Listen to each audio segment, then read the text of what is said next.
The Star Wars sequel trilogy is a little bit controversial, just to say the least.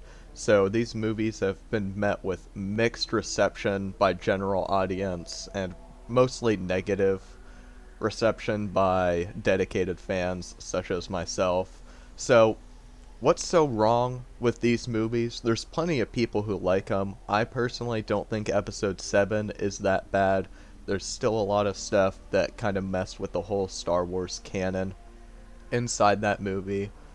On its own, it's not terrible, but the latter movies is where things just kind of get a little bit crazy. So, whether you love them or hate them, these movies have done irreversible damage to the Star Wars franchise, and that's just a fact. Just take a look at the box office numbers.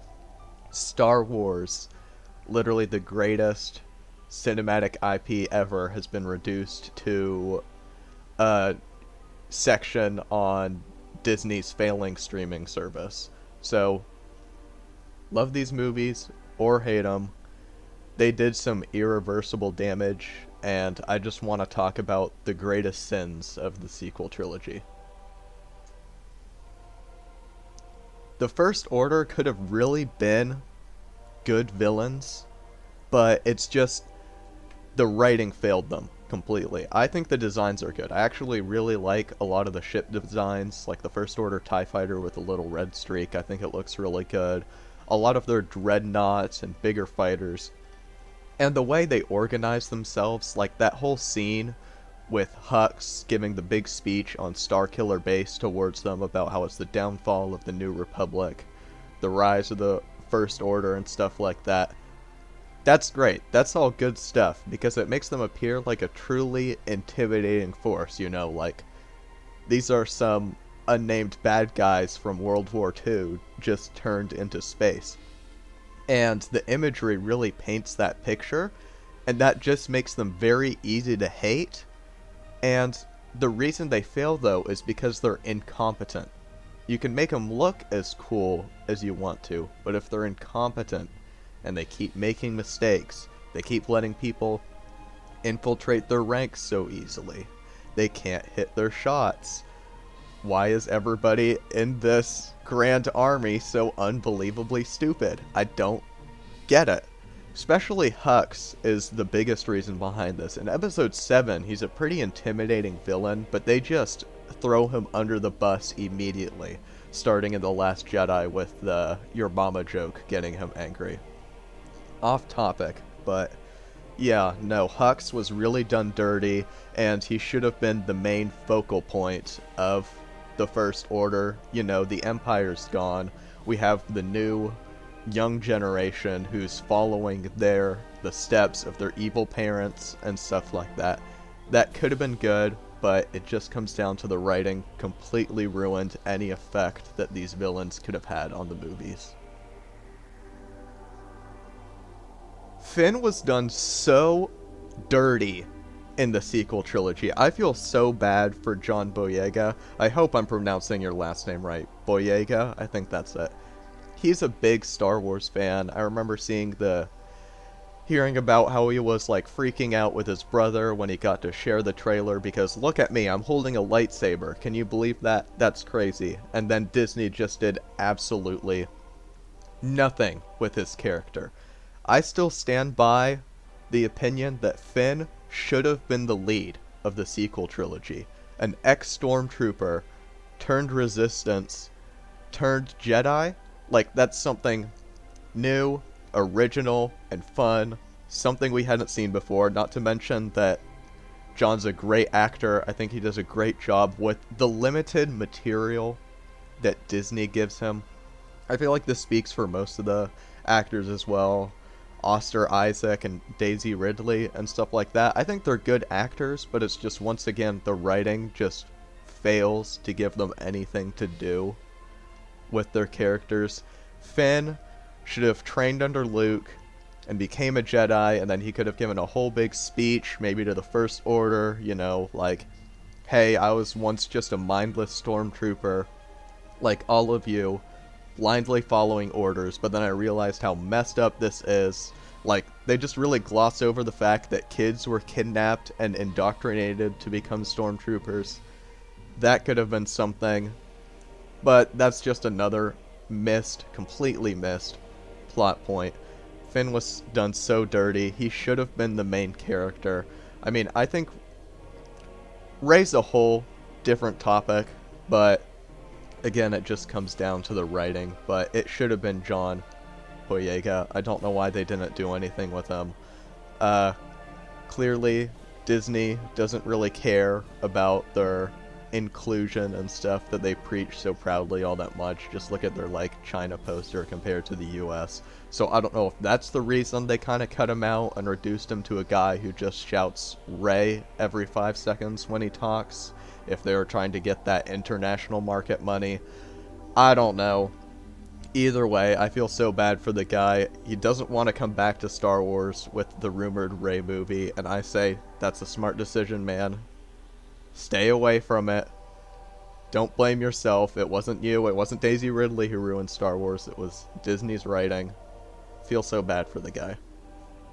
This is just a minor thing, but Akbar being killed off screen in episode 8 is so insulting. Like, yeah, he had barely any screen time in episode 6, but he's a fan favorite character just because of his "it's a trap" line. Everybody loved him. Just to kill him off screen like that was incredibly disrespectful. One of the many bad moves by Rian Johnson. Honestly, they had the character of Holdo. I like her actor. I think what's her name? Laura Dern plays Ellie in Jurassic World. It's once again the actors not being able to do anything because of the way the writers wrote the script and what they had to do. But Disney's trying to give us a character to care about. It should have been Akbar instead of her, who, like, sacrificed themselves. Lightspeed ramming makes no sense. Trust me, that's going to be an entire section on this video. But to have Akbar be the one to sacrifice himself, that's a pre-existing that we already care about. The sequels tend to do this thing where they just introduce random characters or introduce random events and expect us to completely care about this person we've known for 5 seconds. That just doesn't work. Audiences connect better with characters they've known for a long time and who are more fleshed out. Like, yeah, in the movies, Akbar doesn't have all that much, but in, like, the books and the comics that Disney claims doesn't exist. It's fine. Yeah, Akbar was done really dirty. How on earth do you have the OG3 from the original trilogy? You got Luke, Han, and Leia in the same movies, and you don't have a scene with all 3 of them together again. I don't understand how that could possibly happen. Like, I just want to shake whoever was, like, wrote the scripts or whatever. I'm like, what are you thinking? That's the perfect opportunity to make money. Do you know how many fans would have that clipped and share it around on the internet, and you would have made, like, more money than, like, the billions you already made? It's crazy. How does something like that happen? Now, Carrie Fisher isn't with us anymore, unfortunately, and Harrison Ford, he's getting up there in years, and I think he's pretty much done with acting. We don't talk about the most recent Indiana Jones. That movie sucks. Mark Hamill, too. I don't know if you'll get him back because he had so many disagreements with Rian Johnson on the set of Episode 8. You just completely ruined this opportunity, and even if you use CGI to revive a dead actor, that's a whole different topic. I think it's really creepy and disrespectful. That doesn't matter, but the opportunity is gone forever. In the movies, after episode 6, Han, Luke, and Leia never meet and interact again, and that is just such a missed opportunity. While we're on the topic of Luke Skywalker, I don't understand how you can turn Luke Skywalker, like, the childhood hero, the symbol of optimism and hope, the man who went against the odds onto a Death Star and convinced his father, a Sith Lord, to turn back to the light. He refused to kill him because he saw that there's still good in him. Great message that no matter how bad your sins, no matter how bad your mistakes are, there can always be forgiveness.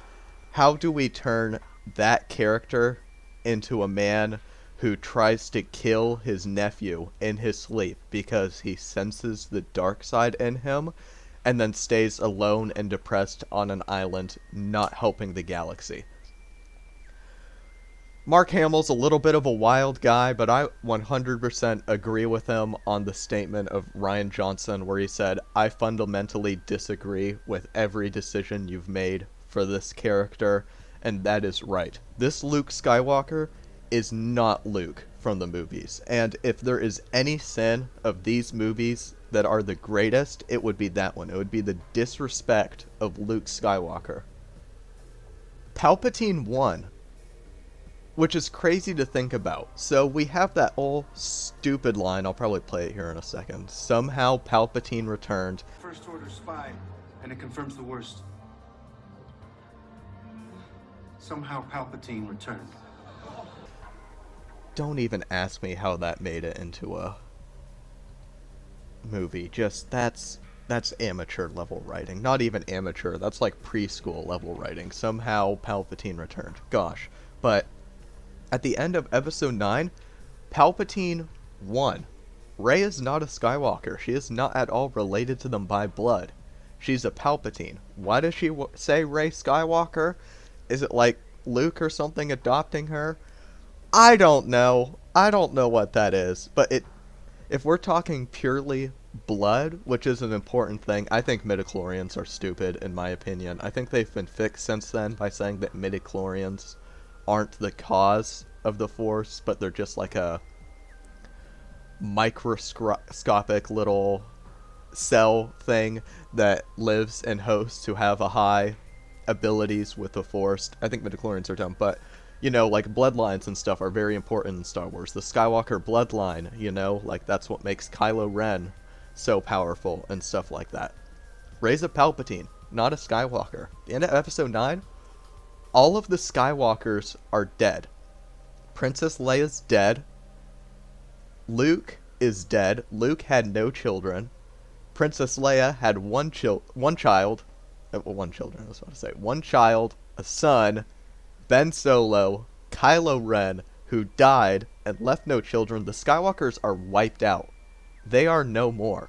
But who is still alive is the Palpatines, because Palpatine had a clone who had a daughter who is Rey, claims she's a Skywalker, and she's not. She's not. She's a Palpatine. By blood. So that means that after everything, the Skywalkers lost, and Palpatine won, because his bloodline gets to continue. The Palpatines are still out and about, even after his failure at Exegol in Episode 6, his big rise to power in Episode 3 and stuff like that. Palpatines are still around. Skywalkers are no more.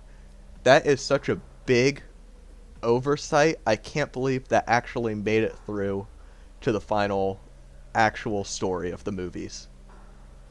Snoke was such a wasted opportunity. It still disappoints me to this day. There were so many people talking about, there's so many Snoke theories. Yeah, we get it. Your Snoke theory sucks. I don't care. You suck, Mr. Rian Johnson. I don't like you. I remember just like getting so excited watching the trailer for episode 7, wondering who the Snoke guy is. I remember there were a couple people saying he was the Emperor. I was like, no, it's not who it is. People were saying he was Mace Windu. I was of the opinion that he was Darth Plagueis the Wise, you know, Palpatine's instructor, because the way his wounds were on his neck and stuff made it look like he had his head stabbed with a lightsaber. Oh gosh, the lightsabers are going to be a whole nother topic. But I just remember the hype surrounding who Snoke is, and then episode 8 comes out and they just kill him instantly, and like, oh, that's a little disappointing. Didn't see it coming. If we got to find out, though, who Snoke was or what he was, if he actually meant something, then maybe we could see, oh, this was a grand guy playing in the background of all these different factions that power, you know, 5D chess or whatever, and he was just beaten by his own snarkiness, and then Kylo Ren was going to take over, and that could have been good, even though they made Kylo Ren still just be a whiny baby. Poor Adam Driver. I feel so bad for him. But anyway, the Snoke theories was the biggest discussion around the sequels, and it just ended up being nothing. He's a failed Palpatine clone, who Palpatine was in control of the whole time. That's it. That is egregious and a terrible decision. What are you thinking? Hyperspeed ramming sucks. That makes no sense. If hyperspeed ramming was a thing, I know they fixed it in episode 9 and said it's like a 1 in a million chance. I don't care. There's no fixing that. Even if it's like a 1 in a million chance, okay? You get a million tiny, tiny ships, you know? Like get a million X-Wings and have them all hyperspace right into the Death Star, right? One of them's bound to go through. And if that happens, something going that ridiculously fast would probably, I mean, I don't know, I'm not an engineer. I graduated business school, okay? I'm not exactly the sharpest cookie in the drawer. I'm saying that would do some pretty stinking serious damage, and it completely breaks all Star Wars space conflict, battles, and stuff like that. In reality, the shields around a Star Destroyer, a ship that big, would block the debris. How do you think they're able to go through hyperspeed and like asteroid fields and stuff like that? They get knocked off mostly, because even like a small little speck of dust or something hitting it that fast, it would tear a hole right through your ship, instantly kill everybody inside. Anyway, that was just ridiculously stupid, and that is unforgivable. Oh boy, force healing. Force healing just breaks everything narratively with Star Wars. If force healing was a thing, okay, Rey is on the light side, right? She gets to do force healing. Why would Anakin then need to switch to the dark side to save Padme? He could have just stayed in the light and learned force healing, and then healed his wife. There's no need to turn to the dark side to try and save the one person that he loves, you know. He could have just stayed good. There would be no reason to turn to Palpatine, to turn to Darth Vader, to turn to the Chancellor, stuff like that. Not to mention Qui-Gon Jinn would still be alive. Like, honestly, with the amount of people getting stabbed in the gut with a lightsaber and surviving, I feel so bad for Qui-Gon Jinn. He just looks like a total loser now. Bro can only take one lightsaber stab, and then he dies. Like, come on, bro. Yeah, that makes no sense. And it actually started much earlier, the absurdity of lightsabers. It started in episode 7, when Finn got his back sliced by Kylo Ren's lightsaber. He would be paralyzed. Completely. A lightsaber is not like a regular blade. It doesn't just cut. It melts. His spine would be completely melted. They would have to completely replace the entire thing with prosthetics like Luke's hand or something. He wouldn't be waking up like, 48 hours later from a coma in the next movie. He'd be paralyzed. Completely. Now we got the reduction to the absurd, right? We just had things go over the top, make no sense crazy for the point of spectacle over narrative storytelling. We had legions of like 10,000 Star Destroyers equipped with planet-destroying weapons that somehow got constructed in 30 years, when who knows how long the Death Star was planned for. That is completely absurd. The fact that all these ships from the galaxy could show up to this planet that our heroes spent like the entire movie trying to reach because of some red mist force storm scary thing. I don't know. That is completely absurd. Not to mention how long it takes to actually travel through space. You're still traveling like millions upon millions of light years just over space throughout a galaxy. I don't know if it's millions and millions of light years. Millions and millions of miles, I'll say, right? But it is countless light years and stuff, but you're doing light speed and stuff, so how? That doesn't make any sense. The stupid endgame ripoff style ending where like, oh, all the ships come in and shoot them. We got horses on a Star Destroyer, a dyad in the Force, that makes no sense and then didn't really do anything.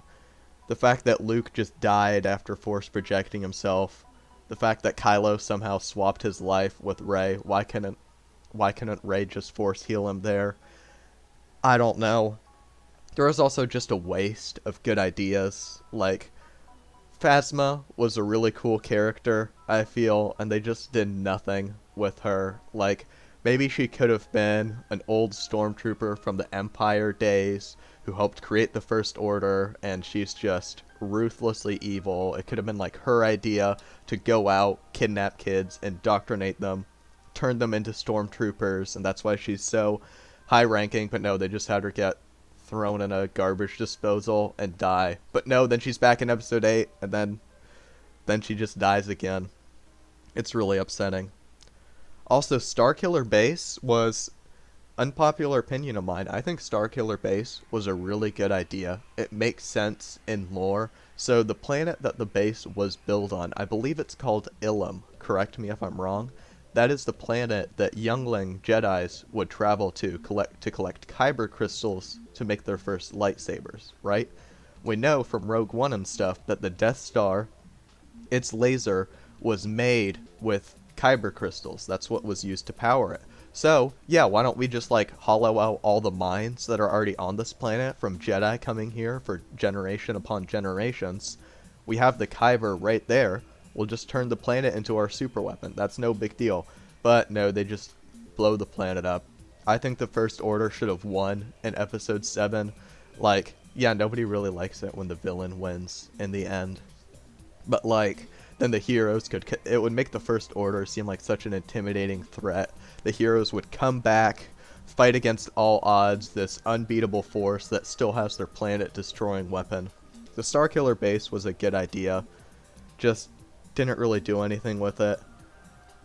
I also don't understand how you start a new trilogy to the greatest cinematic IP of all time and just have no plan. Have no plan for the story going forward.